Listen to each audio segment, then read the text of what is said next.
Half welfare society کی شاندار کارکردگی رپورٹ جاری۔ ہارون آباد تحصیل رپورٹ میں قائم ہاف ویلفیئر سوسائٹی نے اپنی سالانہ کارکردگی رپورٹ جاری کر دی۔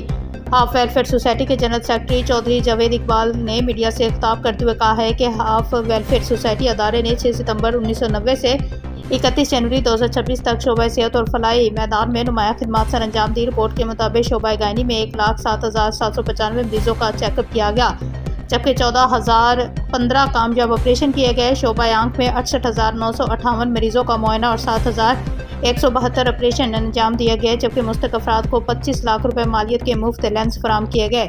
اسی طرح شعبہ ڈینٹل میں 29,422، شعبہ جنرل میں 2,06,525، شعبہ نفسیات میں 621، شعبہ ENT میں 1,469، شعبہ نیٹل میں 229 مریضوں کا چیک اپ کیا گیا۔ مجموعی طور پر اب تک 4,36,450 زائد مریض مستفید ہو چکے ہیں۔ ادارے کی جانب سے غریب اور نادار افراد میں کم داموں اور مفت ادویات بھی تقسیم کی گئی، جبکہ 2,330 بچوں کو قرآن پاک کی تعلیم فراہم کی گئی۔ 1,950 افراد میں قرآنی تراجم تقسیم کیے گئے اور 3,500 افراد کو مختلف معاشرتی مسائل پر آگاہی دی گئی، اور ہسپتال کی تعمیر و ترقی پر مخیر حضرات کے تعاون سے 4 کروڑ 10 لاکھ روپے سے زائد رقم خرچ کی گئی۔